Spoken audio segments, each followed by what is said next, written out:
You're listening to the God Life Culture podcast, where faith and what's trending collide.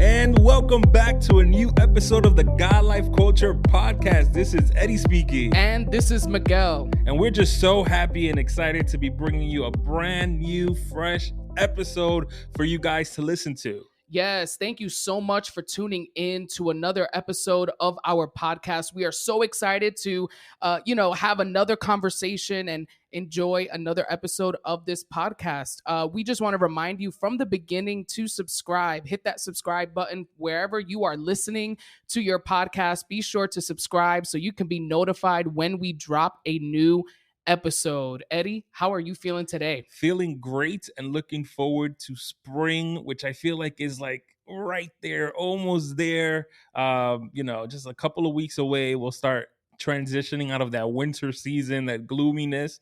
Even though a lot of people, when they think about winter, the first thing that comes to mind is the whole, it's snowing and it looks pretty and all that other stuff.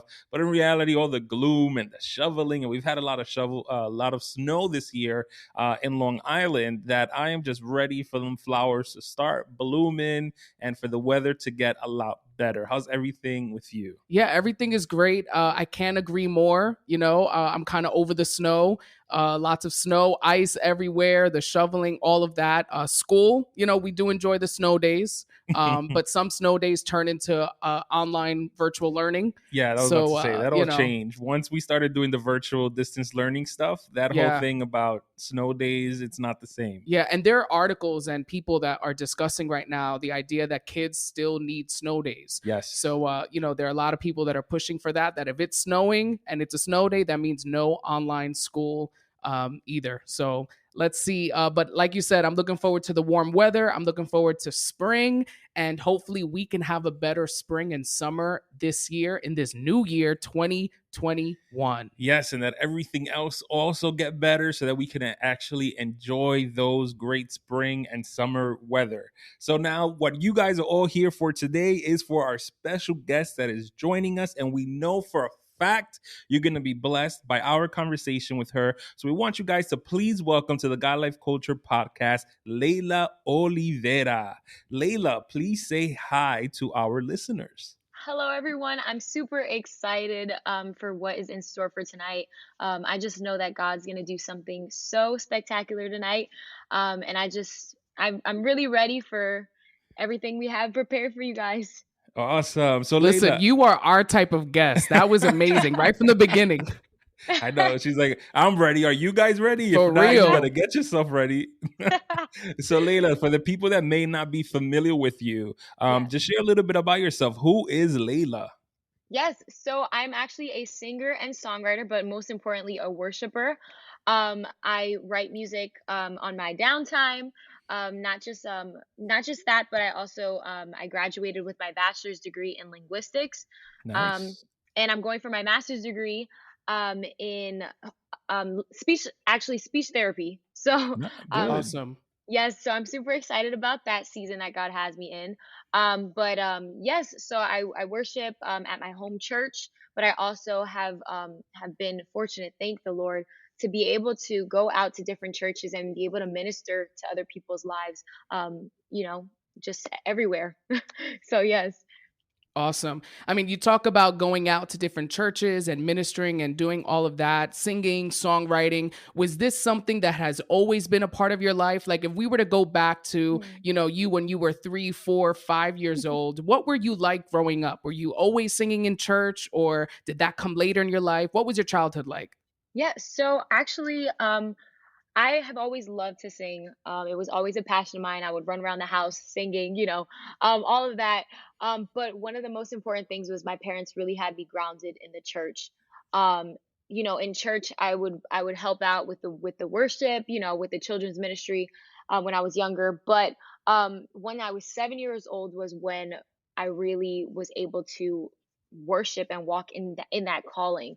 I remember singing Llueve by Tercer Cielo. I was 7 years old, Yes. holding, yes, holding a microphone in front of, a congregation. And I never knew what that was like until that day. And that was the day that the Holy Spirit just took over and the atmosphere completely shifted in the church. And I knew at that moment it was not about me, but it was about God, and God was doing something. And from that day forward, it was something so extraordinary where God just shifted my life and my perspective about worship and even about music. And it just became Hmm. so centered on something where it was more an encounter, but also a more intimate relationship with Him. So yeah. No, and I think it's great. And you're one of those people that had that experience at a really early age.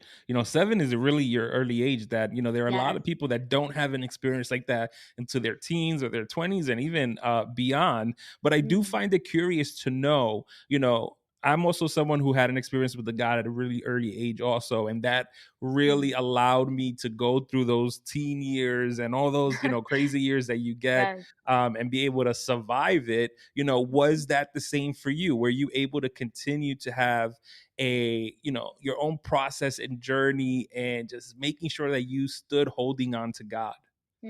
Yes, that was a big thing. So, I mean, I grew up going to a private Christian school until I was in 6th grade, and then that's when I transferred into the middle school that was in my county.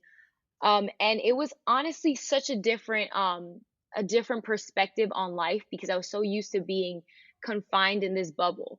And then finally I was in a space where God wanted to use me in a different way where I was actually exposed to things that I had never been exposed to before.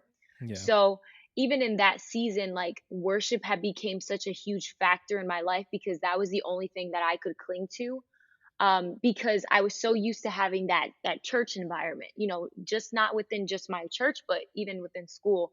So going into a regular public school, I had to cling to that identity, and honestly, worship became my identity. And Nice. so a lot of the times when I would go through things in school, it was like I would come back home, I would sit in my room, and with the couple of keys I knew how to play, I would just worship in my room and just have that intimate time with God. And that's where God would minister to me. But yeah, and I would see it even within school where people would ask me for advice. People would come to me and just want to open up because I was walking with even throughout my whole life, I was still walking in that calling, and worship became a huge aspect of just my natural, like, normal life. Yeah, and I think, it is, especially when it comes to worshipers and worshipers that I have conversations with, Yes. when they are really passionate about that calling, it does Mhm. become part of their identity and it becomes part Yes. of their way of life and everything that they do, and anywhere that they go, they find inspiration and things and in Yes. anything like the weather, they find inspirations on that, or all of a sudden they're like writing a song on something, or whatever. And you speak on how that became part of your identity. When I read your name, I pronounce it Leila Olivera, like very Spanish, very Latino. Yes. So I'm assuming you are Latina. Yes, I So am. how in tune are you to that Latin culture, and how did it influence you and your identity and who you've become, even through your worship? Mhm. So basically, I'm Puerto Rican. So, Yes. yes, Boricua, and so that has been something that has actually, it's been great to be able to come to a household first and be able to say like I have two languages that are being presented to me. Hmm. Being able to not just communicate with one type of group, but also being able to be bilingual is such a blessing because you have a language that you're able to express yourself in so many ways and to so many different people. So I feel like when it came to worship, a lot of the times what really, like, I would get nervous to speak in Spanish and to sing in Spanish just because English was my main language. Yeah. It was my dominant language, so I was a little bit nervous, but I realized as time went on how important Spanish was when it came to worship. Just because I know that in the Latin culture, worship is such a huge thing for people, especially in Latin America, and being able to bring in not just the English, but also the Spanish worship and collide them both and be able to say, okay, we can have a mixture of elevation with some English Rosario, and some Yes. Christine Di Clario, and so like, and some Tasha Cobbs, like being able to be so diverse has given me the opportunity um, to just be able to relate to more people and have a broader spectrum of people listening as well to the music. So it's really been a blessing. I love that. And I think it's so important for worshipers and for, people out there to, Mhm. to hone in on this, the idea of diversity, right? Yeah. And the idea of we all have our favorite artists and we have our Mhm. favorite worshipers and people that, we love to listen to, but there are so many other, amazing worshipers and Christian artists and gospel artists out there. And, Yes. I love the creativity of what you said of incorporating elevation worship with Ingrid Rosario and then Tasha Cobbs and all of that, because Mhm. again, I think those moments when I've been in a worship service, when the worship team has done that, or when the worship team has incorporated some type of medley, it has always been a very powerful moment, Yes. and you're a worshiper that I've seen on, social media where you are on a stage or platform at a church or at an event on your own singing. And then I've also seen you, worshiping as part of a worship team. Yes. What are the significant differences for you between leading worship on your own and then leading worship being a part of a worship team? Mm. Yeah, so what I could say the differences with that is, so when I usually when leading just alone, it's been more of a moment where I'm just bringing whatever I have from my own personal life and really just sharing it on an altar. I really try to just be able to give people the experience that I have when I'm in my room just worshiping God by myself. Um, but one thing that I find so beautiful is being able to worship in a group, because I feel like there's so many different perspectives, so many different cultures of worship that these people have built within, their lives. And so there's a lot of times where you're in a group and there's some people that are so invested in the area of that praise. Then there's other people that are so invested in like that worship aspect, that intimate, worship aspect. And I think it all comes together and it's so beautiful because we're all able to just build on one another and be able to see what areas it is that other people are stronger at and just learn from each other. So I feel like there's so much beauty in both areas, like worshiping alone and worshiping with a group. So I just think it's all a matter of just being able to just put your heart out there and just show people that genuine worship. And that's what I just love about those two things. Amen. I mean, I know you spoke about, the power of coming together, of unity and building each Yes. other up and loving each other. And that's, it's beautiful because that is a part of worship and being a part of a team. But we all know being a part of ministries and teams that involve more than one person, more than yourself, right? Someone beside yourself, there's, Yes. always room for conflict. There's Yes. always opportunity for, we're human and we Hmm. have emotions, we have feelings, and we may have a worship team and someone gets to pick the song, someone else, they want to pick the songs but it's Yes. not their turn, they want to do this riff but they're part of a team. Can you speak a little bit on addressing these issues within a team? What's Yeah. the right way to kind of communicate and work through these issues? So one of the biggest things that everybody is always saying, and it's 100% true, is prayer. Prayer is the best way to go when you're first, like the first thing that you should do is just pray. Um, just because it's super important to be able to know what it is that, God wants you to do and what are the steps that God wants you to take. Um, Another thing that I would say is super important is knowing everybody's character, knowing how to deal with different characters. Just and discernment comes into place with that because you need to understand maybe that person's background. Sometimes it's not just who you are on the worship team, but sometimes it is understanding where did this person come from? How did they grow up? Maybe they were never heard when they were being raised, and these all these are like psychological things, but it does Hmm. help on a team because I feel like it's super important to know their background because you would know how to handle their character and know how to speak to them. So I feel like that's another important aspect, but also being able to give people space to also flow in what they're called to do. So I know that like there's so many people that we have like on the team where it's like, so many people have a lot of gifts and they're very gifted in those areas, and it may be the same type of areas that another person's gifted in. But being able to distribute things, and be able to say like this is your job, and taking ownership of that one thing and being great at that one thing, even though you're good at the other things, it just helps a group be able to stay unified, but it also helps a group understand that there are levels and you can definitely flow in each of those different levels without, feeling like you're stepping on anybody's toes as well. Um, so yeah. One of the I think it's very important, and it's a very big thing to highlight when you speak about one of the things that you said was understanding other people's characters, because it Yes. does take a certain level of maturity and of Mhm. having that, you said prayer is the big thing in the Yeah. beginning, that discernment to Yes. be able to know what it is to not only be an effective communicator, but a lot of Yep. times, an effective leader as well, Mm. because you have to understand there's different personalities. I can speak to, someone like Miguel, who I have a closer relationship with. I Yes. could be a little bit more, like, dude, like, that was wrong or whatever. But with Yeah, somebody else, they may be a little bit more sensitive. So I can't exactly. go up to them and be like, you messed up, right?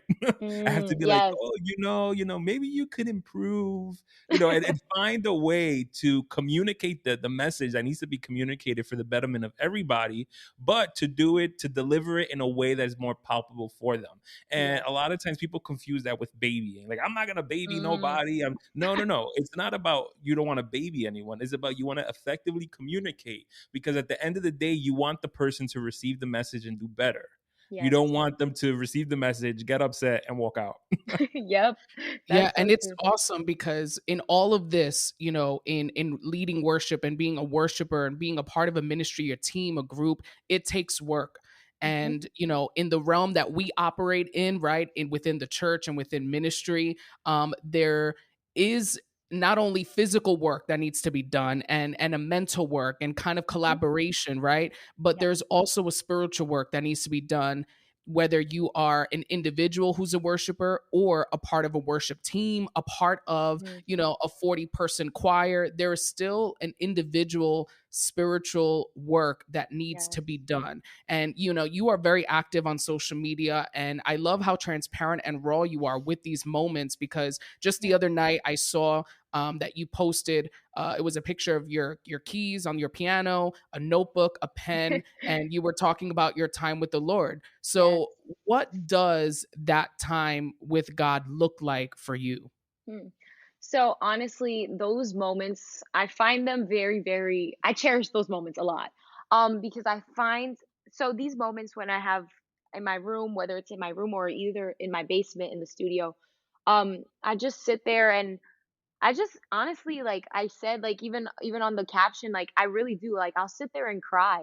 Sometimes it's not even a matter of even singing at times. Sometimes I'll just put on some headphones and just play specific piano chords, and I'll just start crying, in God's presence, and I could just feel the Holy Spirit just come and enter the room.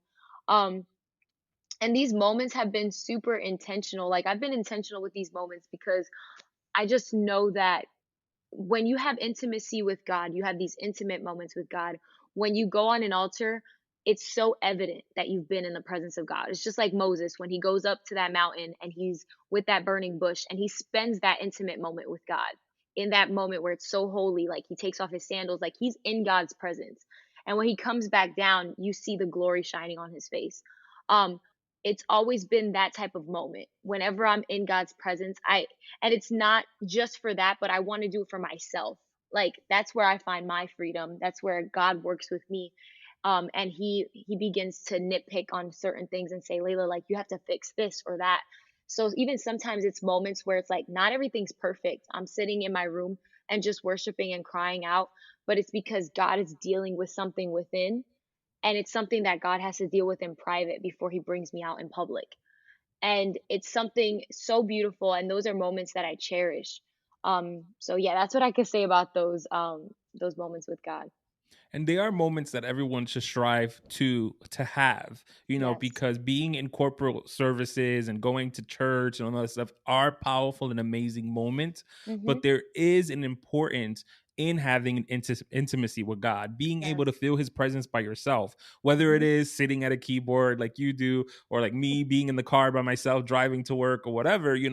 There, Yes. it is important to have those moments of, tu you by yourself with Mhm. God, and being able to dive into his presence, because there are things that God needs to work with you on a one-on-one level. Yes. And it is important to develop that habit of intimacy and seeking God and being one-on-one. And Jude and Miguel kind of didn't allude to this, but that's the word I'm going to use, that we operate on two, realms in a way.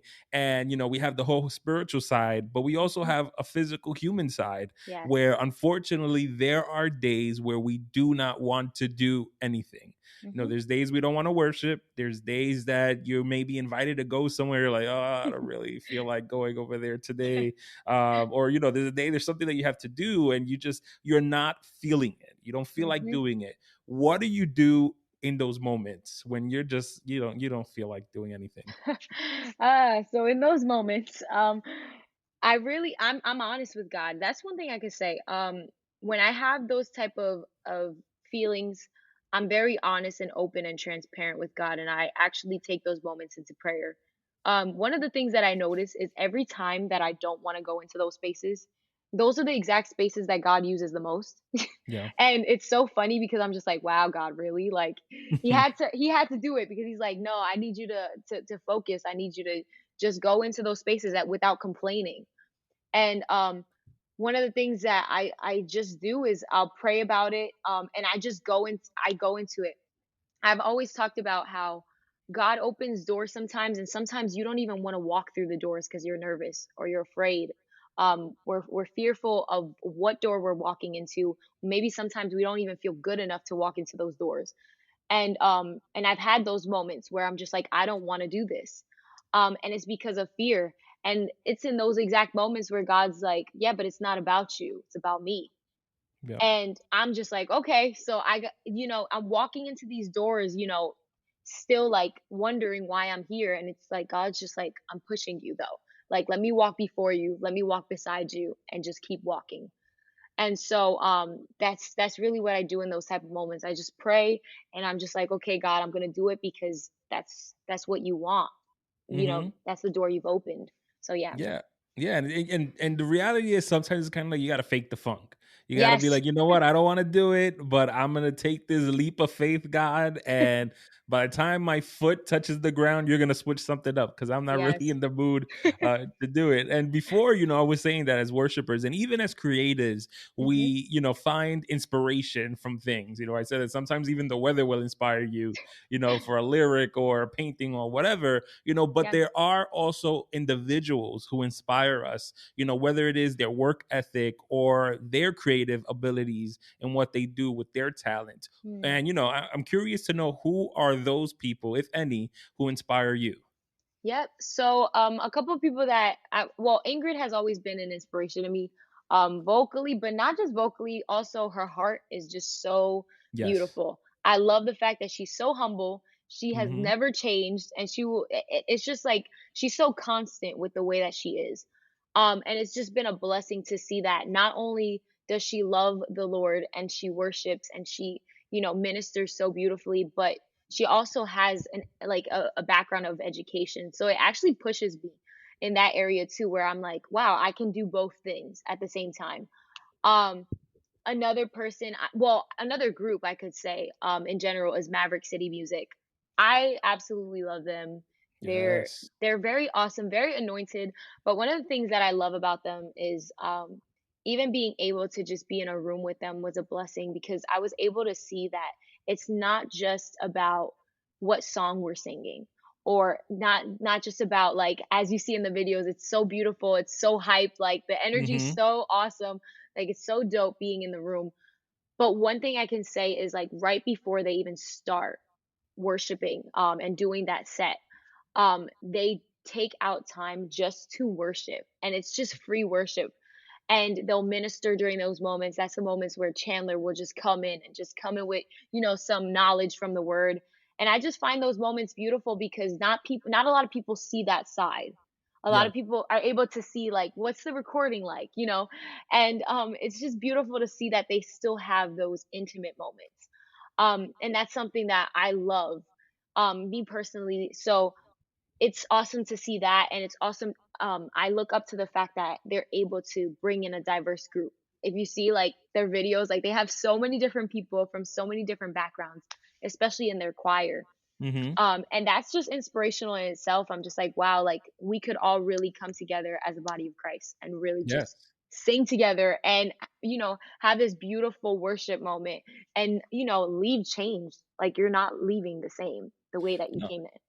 Yeah, Yeah. absolutely. And I think it's, there's a lot of gems in everything that you just said.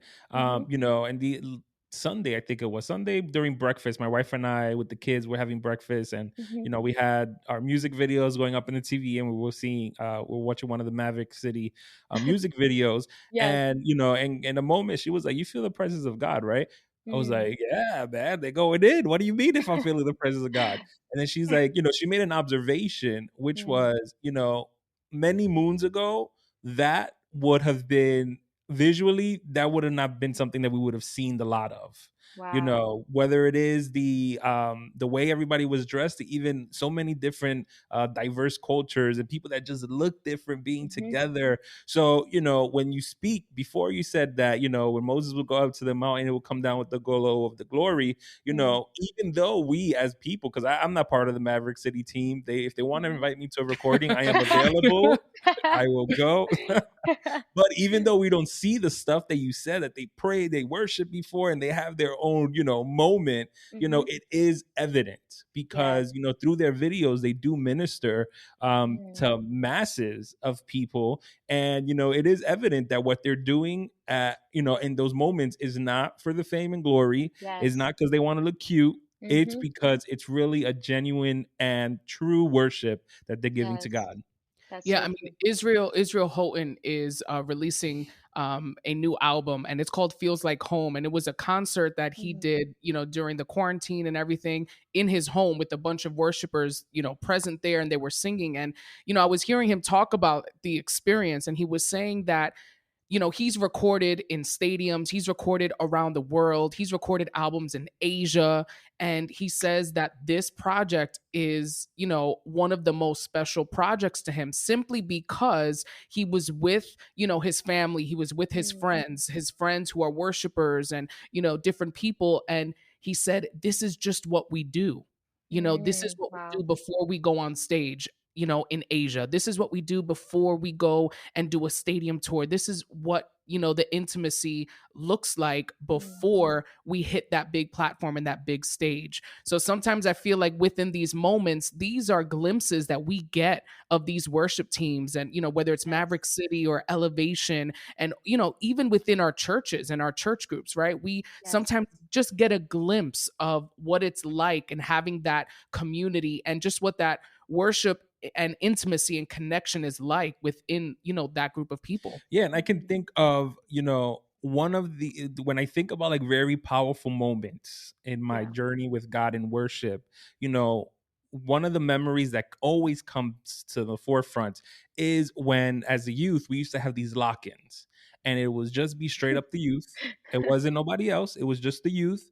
And we would do these lock-ins, and we would have these crazy moments Mm. where the spirit of God would be so tangible, like literally Wow. heavy, like you feel it. And it was just us. It wasn't, 400 people. It Mhm. wasn't, we invited 33 churches and we got, somebody from out of state that came, and we got, no, it Mhm. was just us. And it was just, there's something important about just coming together, you and your group of people, you and your core. Not that there's nothing against events. I love events. I love Yes. concerts. I like doing all that great, great stuff. But there is something about coming together as a unit, whether it be Mm. your friend group, whether it be your youth ministry, whatever it is, and having those intimate moments with God, because for some reason I find them to be just that much more sweeter than if it was Yes. like a big, event type of a thing. That's so true. Yeah, and like Eddie was saying, the importance of coming together with your people, right? There was no one from the outside, Yeah. invited guests or anything. It was just kind of, your people. I oftentimes feel like, and this is not the case with everyone, but there are those individuals who you see them and they have ambition and they have drive and they Mm, have, this hunger and desire within them to be either a worship leader, be a part of a team or a band, or have their own group and just go out and tour or go here and go there. They're looking for the next gig, the next mm, opportunity, the next church to kind of like go and minister at using their gift, whether it's singing or they're a musician. And I feel like oftentimes we forget about the local church. wow, We that's good. oftentimes get so caught up in just the next thing, the next place, the next invitation. I want to go here, I want to strive to do that, using our gifts and abilities that God has given us. And we Mm, forget that God can use those very gifts and abilities where we are. that's so And good. I feel like we don't, oftentimes consider our local church, whether that is Mhm, because, there's no connection there, or it's just like I'm not really, a part of it in that way. I just mhm. go and that's it. How important is it for you to serve at your local church? Mm. I f I know that this is a great question, by the way. Um, this is super important, to me, especially, I had a season, I'm gonna be honest, I had a season where I was going to a lot of different churches, worshiping at a lot of different events, but I always felt like there was something missing. I would go, have a great time, go back to my home church, and I still felt like there was this emptiness, and it was because I was not drawing from the well. And what I mean by that is when we go out to other churches, when we're ministering at other churches, the biggest thing is first to have your pastor's blessing. It's a very big thing. Especially, knowing that you're being being cheered on, being prayed over by the people that are covering you. And knowing that you have a covering in your local church is so important.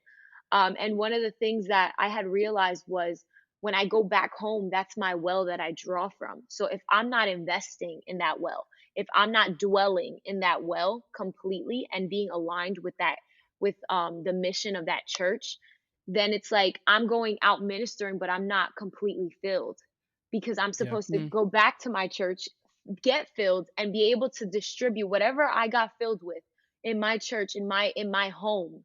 I'm supposed to be able to give that to other churches so that I bring a piece of what I have to them. And I felt like that piece of me was missing because I was going to so many different events, but I hadn't realized how important it was to cherish those moments in my home church. And Mhm. Yeah. sometimes we look at our church and we say, "Wow, like this is our small church. My church isn't so huge. All these things." And I'm just being transparent. Um, because we all have gone through it. Sometimes you go to all these different churches and they're like, "We love you. We want you to stay here." All these things, we've all gotten those Mhm. those Yep. pastors that and then you're like, "Oh wow, everything's perfect in this church. They want me here." They're so, Mhm.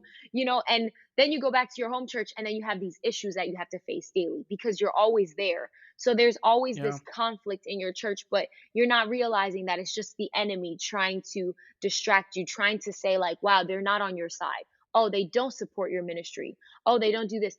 And it's like, I had to get rid of all those voices and say, Layla, stop for a moment and realize that this is your well that you should be drawing from before you even go out or decide to take an invitation somewhere. And Yeah. I had to realign myself. I'm being honest. I had to realign what was my goal. My goal was to reach souls, but I needed to do it under an order. I needed to have order in my life before I could go out there.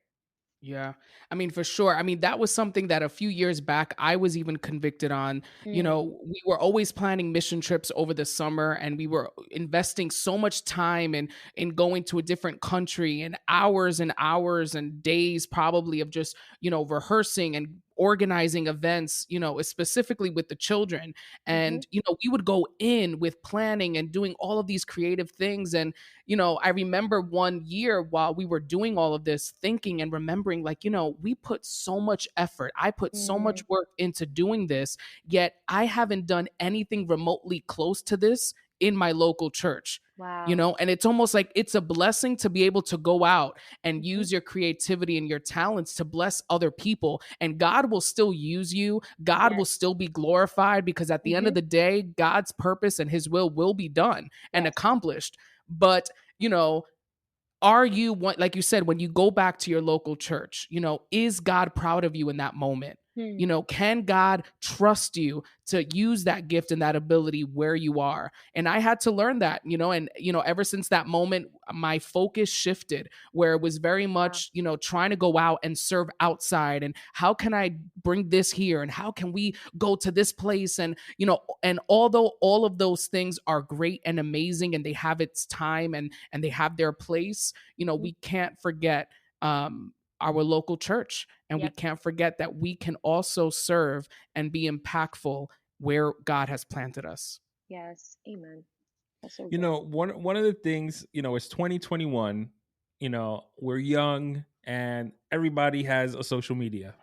Yep. On top of that, as artists, whether it is whatever it is that you're investing your time and the projects you're putting together, Hmm. there is a reality that you do have to be social media savvy, to like really reach the masses this day and age. But we also know that social media can be good and it can also be bad as well. But my question to you is: have you been able to grasp and gain a good, healthy balance when it comes with your relationship with social media?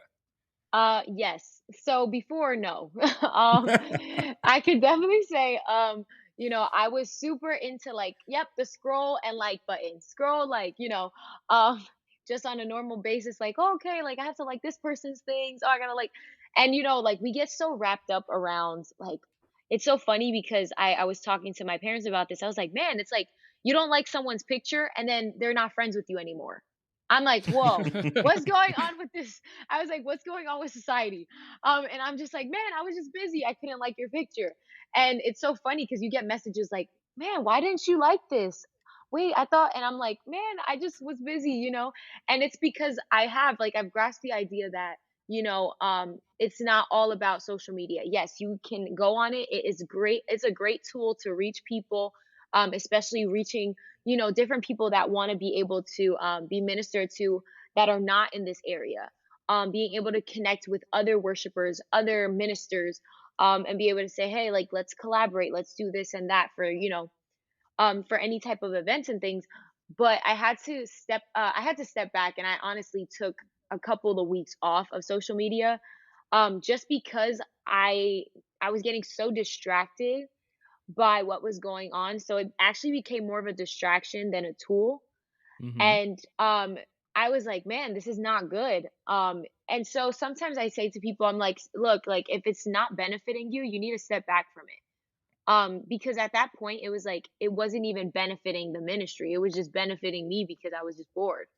Um, and so I Yeah. was like, I need to put this effort into something that is gonna actually not just benefit me, but benefit, people that I'm ministering to. Yeah. So I would just say like, now my relationship with social media has gotten better, but that's because I recognize that I do still have to sacrifice some of that time and say Yeah. like, God, like I can't do this, I have to do something else, rather than be on social media all day liking pictures. So yeah. Yeah, and then falling into that whole black hole of everything else that opens, because then some people, Yes. it messes with their self-esteem, it messes Mhm. with how they feel because they begin to compare themselves with what That's they good. see other people posted. Yep. It becomes a big old mess. But I do know that one of the good things about social media is promoting all your projects and Yes. stuff like that. I know last year you released Cristo Redentor, I'm Mhm. Yours, Yes. so speak to us a little bit about those projects and that music you released and what was the inspiration behind that. Yes. So I was able to release I'm Yours last year in the beginning. It was honestly it was a song that I had written a while back. I was actually just crying at the piano, just crying, The usual. the usual. Um, and I was just telling God, like, I'm yours. Like, even when I had said that in the song, even when my vision may seem to become blur, like even if it becomes blurry, like I have to be reminded that I'm yours. Like, you breathe life into my lungs. Like, you created me from dust. Um, and so I had to remember that. And sometimes we lose sight on who we are, just because there's so many, like we were saying, distractions around us. And I had to remind myself, like, you are somebody, like, in God's eyes, like. And so I wrote that song, and I was just like, man, I really want to release this because I feel like a lot of people feel this way. And then I was able to also release Cristo Redentor. That song was actually a song that I had done for just the Christmas time, but honestly, like, I had a great time recording it. We actually recorded 3 songs that day, so there's 2 other videos that should be coming out soon. Nice. Yes, so we actually worked on Champion in Spanish, um, and Así Serás, by Elevation Worship. So those are 2 songs that we're putting out as videos. So we're excited about those. So yeah. Awesome. Awesome. I mean, that's one thing that we love, getting to talk to our guests about just the upcoming projects and, Yes. the upcoming plans, right? Because I know everything that happened in this last year, it may have, some of us may have felt like our plans got ruined or, Mm, we things that we wanted to accomplish and get done, we couldn't get done, right? But, yes. there are moments where God sometimes has to put pause on something, has to stop something for a minute. And then there are moments where we have to push through, right? And we Mhm. have to push through to get things done, regardless of what's happening around us. And, with everything that's going on in this world, the craziness of what has been 2020, people feeling the effects of it even now, everything going on with this winter storm in Texas and, Yes. how Texas was kind of really hit hard in these last few weeks. There are many people out there, and I want to say believers, right, Mhm. who are struggling with their faith, and Yes. then there are those out there who are struggling with the idea, like, is there even a God? Mm. Right. So it's like we have the believers who know there's a God, but they're struggling to believe. And then we have those out there who are just struggling and dealing and wrestling with the question of, is there even a God out there? Mhm. What do you say to those, two groups of people right now who may be struggling? Well, I just say, honestly, the biggest thing that what I well, so when I talk to people, especially I have friends in Texas and things like that, I just tell them, like, these things are uncontrollable. Like, they're just things that happen in our world, unfortunately. But I feel like there's always a plan for everything. God is always in control ultimately. Like, there's a lot of people that are even worried about who's in power right now. Like, Hmm. who's over our Yeah. country? What is the status of our nation now? And I just say, like, whoever God places in authority, like, those are the rules that we should abide by. But does that mean that our worship stops? Does that mean that our church going stops? No, it's because that's the source that we go to when these trials happen. In the word of God, like, trials and tribulations are not minused from our life just because we became a Christian. Yep. Those are actually things that we have to face more now. But now we have somebody to look to when we go through those trials. So I would just say to these people, like, just cling to having, that faith that God's gonna still move mountains even when you don't see them being moved physically. Hmm. They're still being moved in the supernatural realm. Like, and a lot of people, they don't understand that there is a spiritual battle that's going on. Like, this mask thing that's happening, it's really to just shut the mouths of believers. I really think that it's like a symbolic representation of just keeping us shut. And that was a big thing that we were talking about in our church, because we have people walking into even our services that are worried, that are scared, that are going through this time where they're like, oh my gosh, like, what's going on? And they Hmm. don't want to worship anymore. They don't want to lift their hands because they feel like they're going to catch COVID if they lift their hands. And so I'm like, it's actually, it's scary. It is, and it's normal to be scared of all of these things that are happening. But we have to realize that there's somebody else in the background that is causing all of this chaos, and it's not God. So we just have to understand that God has a plan, and He's always still gonna have His way. So yeah. Yeah. Yeah, and that ultimately he is the one that is in control. Yes. I really like that part you said, which is just basically, I'm paraphrasing, that Hmm. just because you're a Christian doesn't mean that trials and tribulations get removed from Yes. the equation. Hmm. And I think that that is a really hard pill to swallow for a lot of people, Hmm. which makes why serving God is not the easiest thing to do. Yes. It is difficult because you are serving an almighty God who allows us to go through trials, tribulations, and processes where what we would really want him to do is be like, hey, Lord, like, can you just like fix this? Yes. You just want him to like blink his eye or snap his finger, and the situation be fixed. But the Mm, reality is that we have to go through those situations, to be stronger, to be wiser, to, yes. be more serviceable as well, and it's Hmm. not, and it's difficult to think that way, especially when you're in the midst of everything that's going on. But Yeah. and even with the craziness that is happening in Texas, the craziness been going on with COVID and all the other, many things that we can tap into or whatever, we have seen, one of the things that I love about my church and that has completely exploded, Yes. especially during the pandemic, is our ministry of service, and the Mm, way that our food pantry has exploded, and the way wow. that we've been giving so much to the community. And just, we could have been one of those people that got afraid of everything, Hmm. and be like, no, we don't want to interact with people, we don't want to catch anything or whatever. But in Hmm. reality, we saw the need that was out there, and we're like, you know what, for such a time God has placed us. There's a reason why God allows us to have believers in the midst of everything that's going on, because we are, light in the middle of darkness. And even Yes. though, as being light in the darkness, you have to realize you're surrounded by darkness. And Mm, sometimes that's yes. scary, Yeah. but emanate the light of Christ that is through you. Yeah. So. And Layla, I mean, we've spoken about all things worship. We've spoken about, being light in the midst of darkness and crazy times. Hmm. But when you are not on, a church stage or platform, or when you're not recording a video or, ministering in that sense, what do you do for fun? Where can we find you, right? Like on a random day when you're not in church, when you're not, At the writing piano. a song at the piano, what do you enjoy to do? Well, so I love hiking. I'm a big hiker. I love nature. I just think it's so beautiful. Um, and I also love the beach. So everything nature, I think that's literally what I do. Um, so that's always me. I used to do karate. I used to be, well, I was actually a first degree black belt. Okay. Nice. Yeah, so that was something cool that I used to do before, and like I feel like I was able to mention that before, and people be like, "Oh, that's so dope." And now I'm just like, "Man, I don't have that anymore." So I feel like I'm less cool.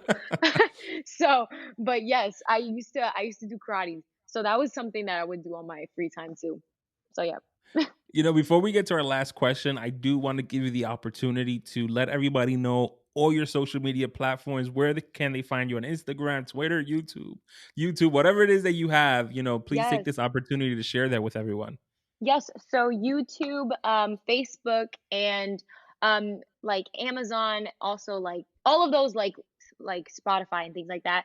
I'm under Laila Olivera. When it comes to Instagram itself, it's Laila Olivera underscore. And then for I think for TikTok, it's the same thing, if I'm not mistaken. So yeah, Okay, great. because I know TikTok has Awesome. become big. Yeah, yeah. Yeah. And, since our podcast is called the God Life Culture Podcast, we have our last question for you that you Yes. can answer, in a few seconds if you want. But it's, how has God used worship specifically to impact your own life and the culture around you? So God has used worship for my own life as just a way to communicate with him. I've been able to just have those moments where I could just tell God how I feel just through a song, or just me even playing piano, because I feel like just playing an instrument is prophetic in itself as well. And when it comes to the culture around me, um, it's just been a blessing, because I feel like whatever I do in private just resonates in public, where other people are able to feel that same love and that same passion that I have for God. Just in, just the natural world, they're able to feel that as well. So yes, that's what I could say about that. Well, Laila, we're very happy to have had you on today's episode. Before we sign off, is there anything that you feel like you need to get off your chest? Anything you want to share with our listeners that you feel like you didn't get the opportunity to say or share? Please do so at this moment. No, I would just would say, just to continue, with whatever dream it is that God's placed over your life, and just like the word of God says, prophesy over those dry bones, whatever that dry thing is, whatever you let, just dry out, like whether it's a dream or something, or vision that God gave you, or like a prophetic word that you're trying to wait to see to pass. Just, breathe life over it, speak life over it and prophesy over it, and just allow God to use you. So yeah. Yeah, there's and I like that. There still is time. I think Yes. that's you're still breathing. There is still time. Yes. Dust it off, unbury it, find it. I don't know what you got to do. Find the tracking device to get it back, so that you can breathe life into it and allow it to grow and prosper. Yes. Yeah. So thank you so much, Laila, for being a part of this podcast. We are so thankful. Thank you. Thank you so much. And thank you to all of our listeners who have tuned in, who I know each and every one of you have been blessed by this conversation. Be sure to go and stream Laila's music, follow her on all her social media, let her know, how she's blessed your life, and just listen to her songs, watch her videos. I know you will be blessed. And definitely follow the God Life Culture podcast on Instagram, on Facebook. Hit that subscribe button so you can get notified when we drop a new episode. And also, don't forget to leave us that kind review. We so appreciate it. Yeah, so make sure that you subscribe to our page, you subscribe to Laila's YouTube channel, that you download her music, you follow her on all her social media platforms. We definitely love to show love to other artists, especially our Christian community. We definitely want to be able to lift each other up. So thank you once again for tuning in to our latest episode of the God Life Culture podcast. That's God Life Culture. Until next time. See ya. Bye.